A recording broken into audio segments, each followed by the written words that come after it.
Yang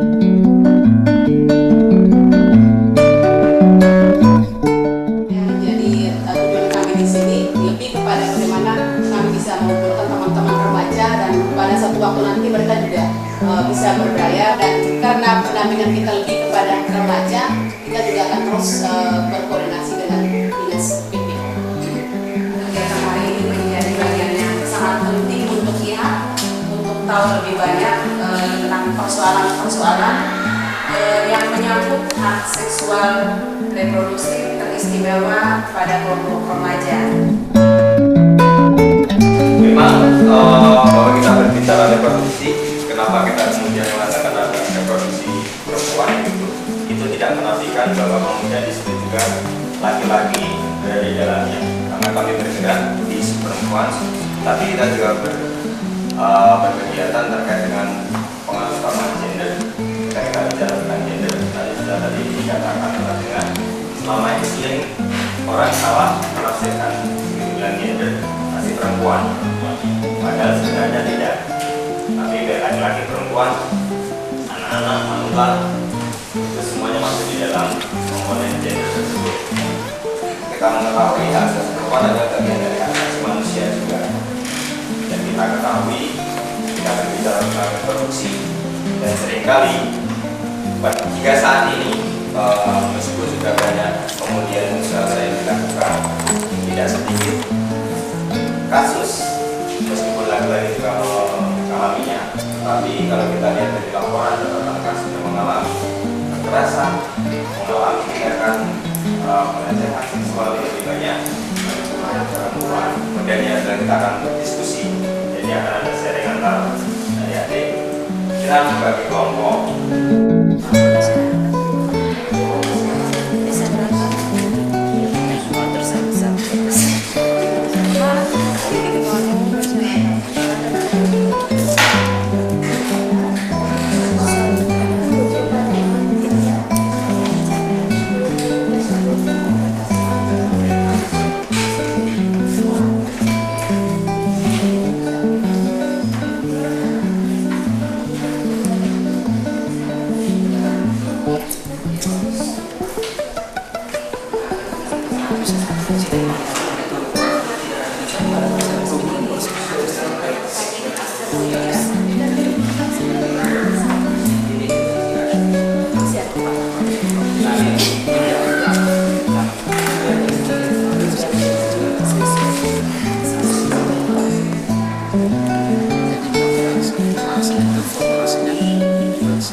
Dia masuk pada kecemburuan kawan, misalnya suami istri yang cemburu terjadilah KDRT, ekonomi lemah terjadilah KDRT, atau selingkuh, itu semua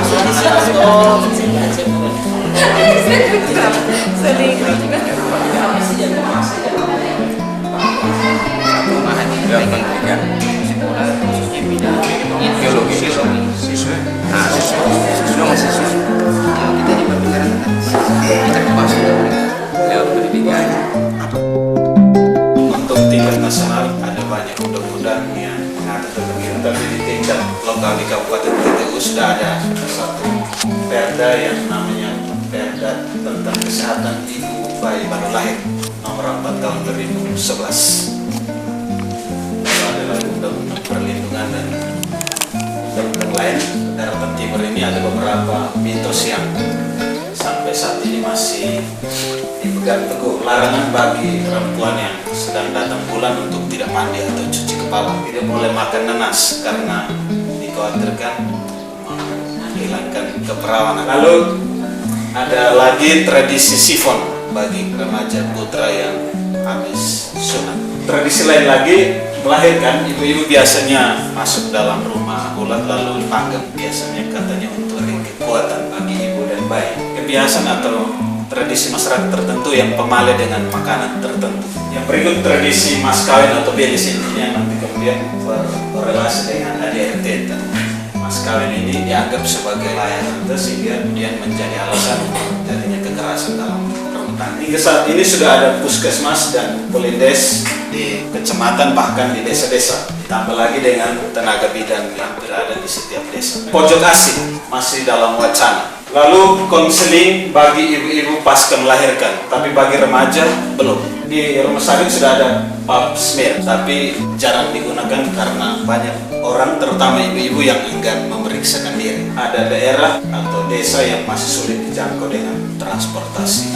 Dan lalu menyangkut organisasi yang selama ini coba mendukung kegiatan ASR ini, lalu ada Lakmas, lalu ada Plan BVI, Ibu PKK, Dharma Wanita, di sekolah ada Sekar, OSIS, Pramuka dan UKS, lalu ada OMK, Remaja Masjid, organisasi gereja, lalu ada Karang Taruna di desa. Ya, proses penganggaran itu biasanya dimulai dengan musrah membangun di tingkat dusun sampai di kabupaten, lalu seluruhnya ditentukan oleh DPR. Angka kematian ibu itu sesuai data tadi, Januari sampai September 2013 ini ada 12 kasus.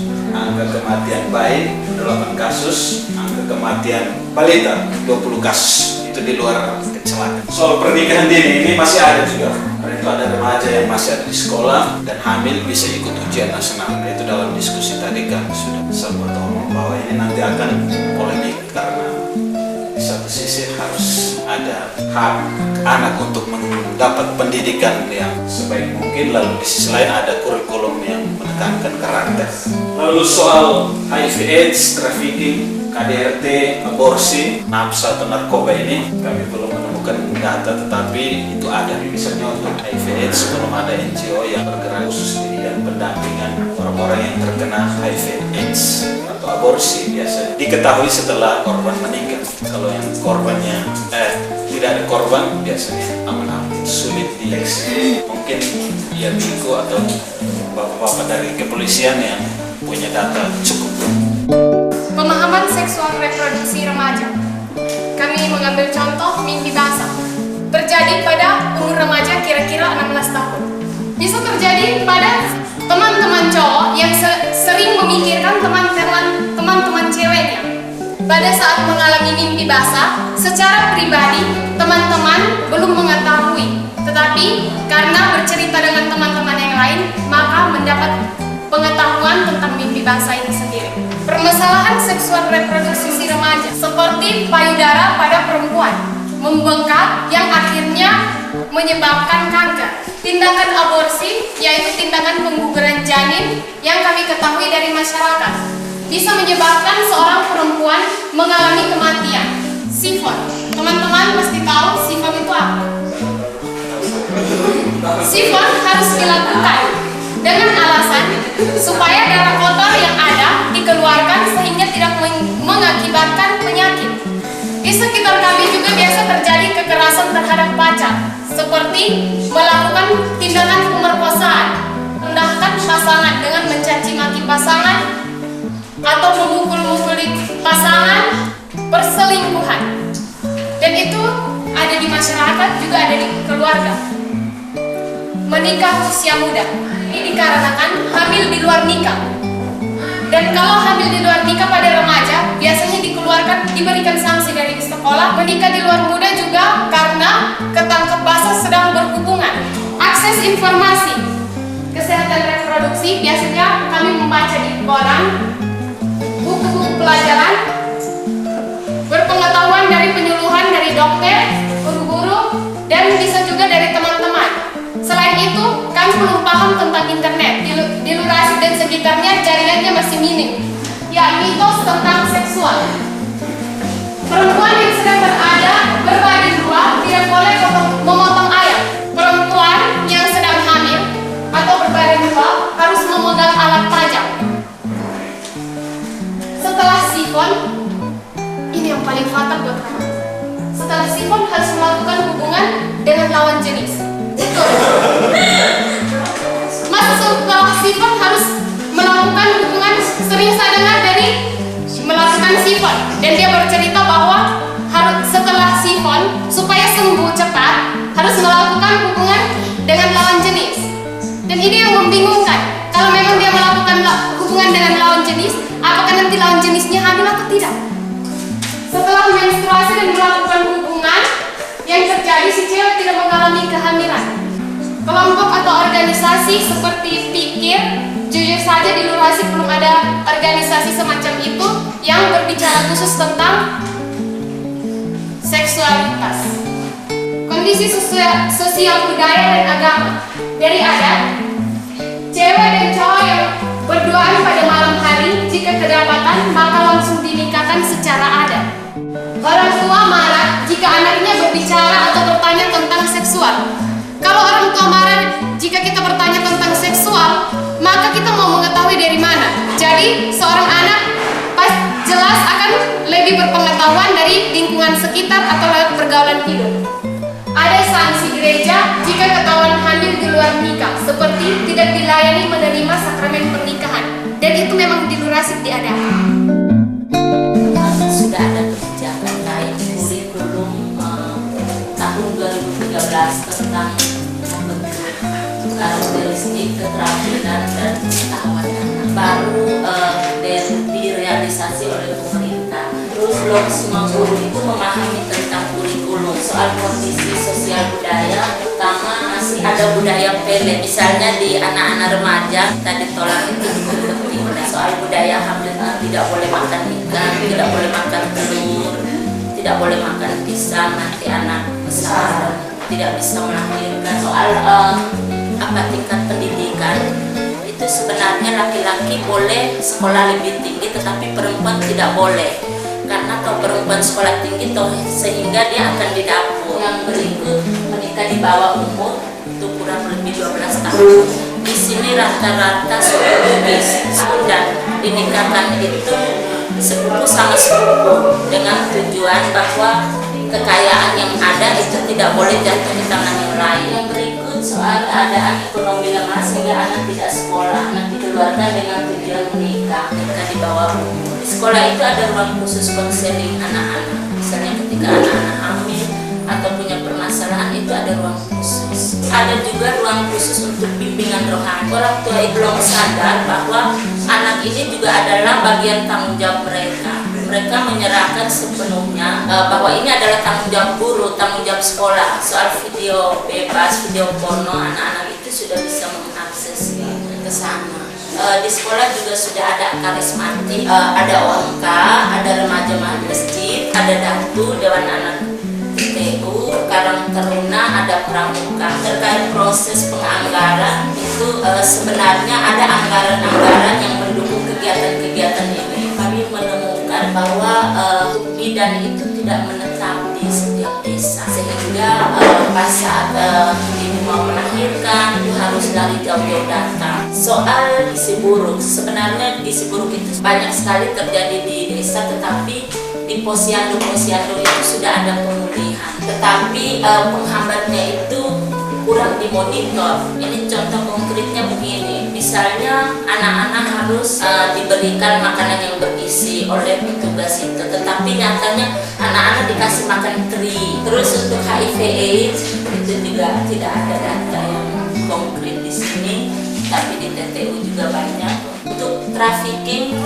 juga untuk sementara belum didata dengan jelas, tetapi menurut presentasi teman-teman Biro Pemberdayaan Perempuan bahwa kasus yang paling tertinggi itu adalah kasus TTU. Kenapa terjadinya trafficking? Karena yang pertama itu soal kurangnya ekonomi, terus soal karena dia punya masa lalu mendapat kekerasan seksual daripada saya pergi cari kerja di luar negeri. Terus ada juga penjualan anak, tadi sempat diskusi itu terjadi di perbatasan ya, penjualan bayi itu dengan harga 500.000 supaya bisa lolos ke Timor Leste, ya jualnya di tentara. KDRT juga begitu, soal kenapa terjadi karena ekonomi lemah, terus juga kecemburuan, pendidikan yang masih rendah, terus pengambil keputusan itu masih didominasi oleh laki-laki. Pria yang sedang sunat dilarang untuk makan garam. Kalau dia makan garam berarti dia punya alat vital ini nanti berair, maka lama sekali untuk dia sembuh. Yang berikut, ketika sunat, pria harus berhubungan seks dengan wanita untuk mempercepat penyembuhan yang dikatakan sifon. Jadi kita sifon dulu baru disembuh. Kalau bilang tidak sifon berarti tidak sembuh. Cerita-cerita dari masyarakat bahwa kita harus sifon supaya bilang barang kita pun alat vital ini jangan mati gaya, mati rasa. Berpacaran pada malam hari, tanggapan dari masyarakat itu hal tersebut tidak perlu dilakukan karena telah menyimpang dari norma-norma yang ada. Sedang duduk juga bilang tidak baik, nanti bilang kita buat yang tidak, jadi harus pacaran itu harus terang-terang. Yang kerapatan sedang berhubungan harus dinikahkan dan diberi sanksi sesuai dengan aturan gereja dan aturan adat. Pada ulang kali, yang pertama peraturan dan kebijakan terkait pemenuhan ada Perda nomor 89 tahun 2012 tentang pembina UKS tingkat kabupaten TTU, itu yang langsung dari Dinas Sosial. Kemudian ada Undang-Undang nomor 22 tahun 2002 tentang perlindungan anak. Kemudian yang ketiga itu ada Undang-Undang nomor 23 tahun 2004 tentang KDRT. Kemudian KUHP tentang pedoman melakukan penyelidikan. Kemudian yang kedua itu kondisi sosial budaya yang menghambat HSR, itu salah satunya adalah aturan adat lebih tinggi kedudukannya daripada aturan hukum. Contohnya di sini seperti kasus kecelakaan dalam artian hamil di luar nikah. Itu kalau misalnya dibawa ke pihak kepolisian, kalau misalnya dari pihak keluarga perempuan atau pihak korban itu lebih memilih untuk diselesaikan secara kekeluargaan, berarti kalau ada berarti aturan adatnya lebih tinggi kedudukannya daripada aturan hukum. Berarti hukum kalah dari aturan adat. Kalau dari Dinas Sosial itu anggarannya ada, tetapi ada keterbatasan dana, sehingga untuk alokasi dana ke instansi misalnya sekolah sangat terbatas karena tadi keterbatasan dana. Kemudian pernikahan ini kasusnya ada, tapi kami tidak mau tahu juga. Demikian juga dengan gizi buruk, HIV, perdagangan manusia, KTD, aborsi, KDRT, kekerasan dalam pacaran, KTPA dan nafsa. Ada datanya, tapi kami